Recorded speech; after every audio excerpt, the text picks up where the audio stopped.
धर्म स्नेही आप सभी भव्य महानुभाव, असंख्यात असंख्यात भवों का जब पुण्य उदय में आता है, कितने भव? असंख्यात असंख्यात भवों का जब पुण्य उदय में आता है, तब जाकर के मनुष्य पर्याय जैन कुल, तन पर शुद्र वस्त्र और हाथों में अभिषेक का कलश होता है।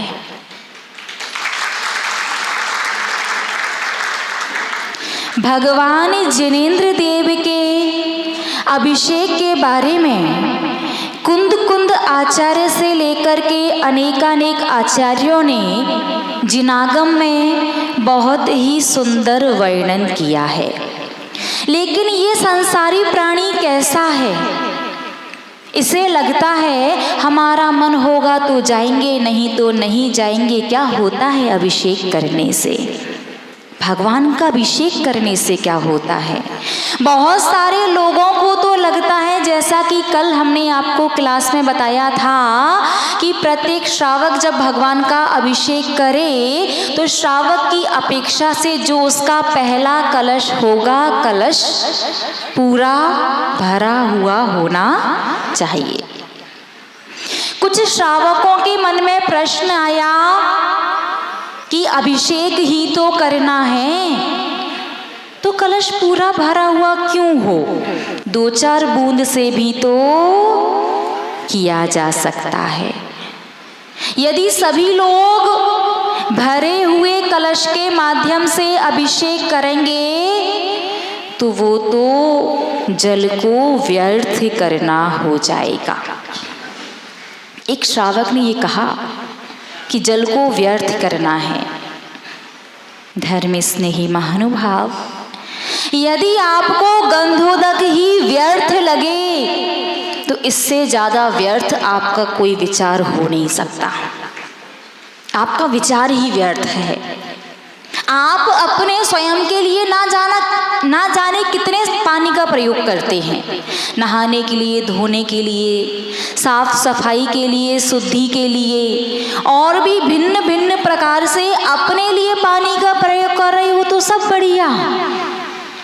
और यदि भगवान का एक कलश भर के अभिषेक कर दिया तो आपको व्यर्थ नजर आता है।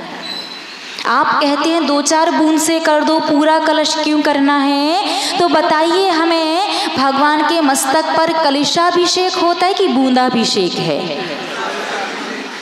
पीछे वाले पक्का ना? तो जब कलशाभिषेक है तो पूरा कलश भरा हुआ होना चाहिए कि 2-4 बूंद से अभिषेक करना चाहिए? भरा हुआ। भले ही कलश का साइज छोटा रखो, लेकिन कलश पूरा भरा हुआ ही होना चाहिए। असंख्यात भवों का पुण्य आपके उदय में आया था, तब जाकर के आपने मनुष्य पर्याय जैन कुल, तन पर शुद्ध वस्त्र और अभिषेक के लिए कलश अपने हाथ में पाया। तो वैसे तो प्रतिदिन श्रावक को भगवान जिनेंद्र देव का अभिषेक करना ही चाहिए, लेकिन यदि कोई परिस्थिति है, यदि अनुकूलता नहीं बन पा रही है, तो कम से कम सप्ताह में एक बार तो भगवान जिनेंद्र देव का अभिषेक करना ही चाहिए। आचार्य जिनसेन स्वामी ने आदि पुराण ग्रंथ के अंदर लिखा है कि जब भरत चक्रवर्ती ने 16 अशुभ स्वप्न देखे तो अशुभ की शांति के लिए भगवान जिनेंद्र देव का वृहद अभिषेक किया था। किसके लिए? अपने अशुभ की, अनिष्ट की, अमंगलता की शांति के लिए। तो क्या आप नहीं चाहते कि आपके अनिष्ट की शांति हो? क्या आप चाहते हैं कि जीवन में कोई ना कोई दुर्घटना लगी ही रहे? क्या आप नहीं चाहते कि आपके अमंगल की शांति हो? क्या आप नहीं चाहते कि आपकी अशुभ की शांति हो? बोलिए ना। पीछे वाले लोग सभी लोग चाहते ना। तो जब भरत चक्रवर्ती को 16 अशुभ स्वप्न आए तो भगवान जिनेंद्र देव का अभिषेक करने के पश्चात उसने पात्र दान दिया था। जन्माभिषेक के प्रकरण में भी लिखा है आचार्य जिनसेन स्वामी ने कि सौधर्म इंद्र जब भगवान का 108 कलशों से, है ना, क्या बात है, इतना ध्यान से सुन रहे हैं। 108 आपने कहा 108, 108 नहीं 1008। और कलश कितना बड़ा, एक भी अगर इतना बड़ा, 4 योजन चौड़ा। 1 योजन मतलब 12 किलोमीटर, 4 योजन मतलब 48 किलोमीटर चौड़ा, 96 किलोमीटर गहरा और 12 किलोमीटर का तो उसका मुख है। कल्पना करो आपका सागर कितना बड़ा, उसके मुंह में ही उसका जो मुख 12 किलोमीटर का है सागर, इतना ही लगभग मान लो। वैसे तो हाँ 19-20 होगा थोड़ा बहुत। एक कलश का साइज 12 किलोमीटर का मुख, 48 किलोमीटर चौड़ा, 96 किलोमीटर गहरा। ऐसे 1 नहीं 2 नहीं 4 नहीं 10 नहीं 20 नहीं 50 नहीं 1008।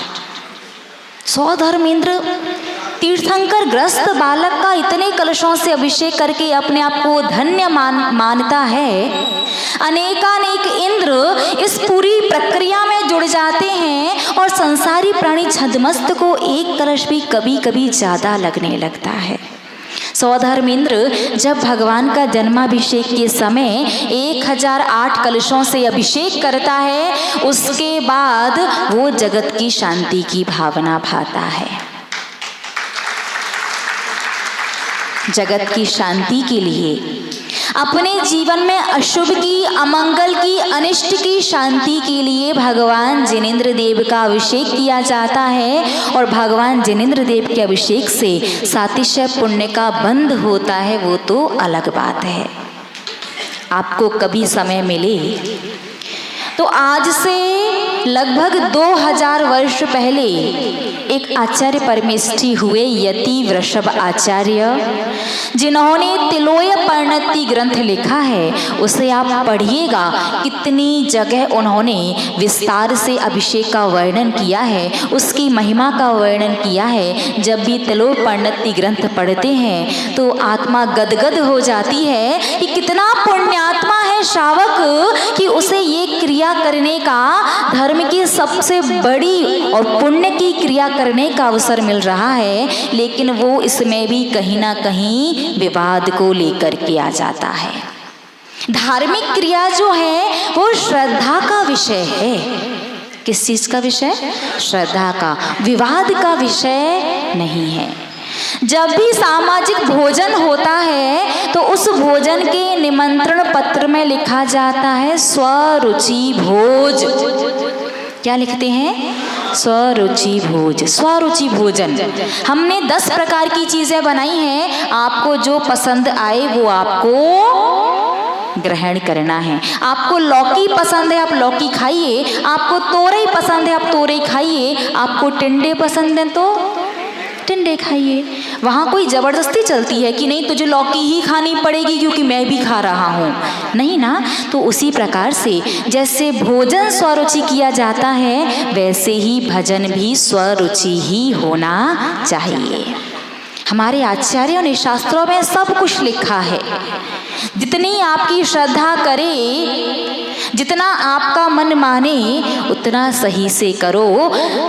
चर्चा का विषय ना बना करके क्रिया को, विवाद का विषय ना बना करके श्रद्धा का विषय बनाओ, ताकि अनादिकालीन संसार में जो भव भ्रमण कर रहे हो, जीवन में जो एक के बाद एक, एक के बाद एक और एक के बाद एक जो समस्याएं लगी हुई हैं, उन समस्याओं से छूट सको। वैसे तो भगवान जिनेंद्र देव का अभिषेक प्रतिदिन करना चाहिए, लेकिन रोज नहीं कर सकते तो कम से कम सप्ताह में एक बार करो।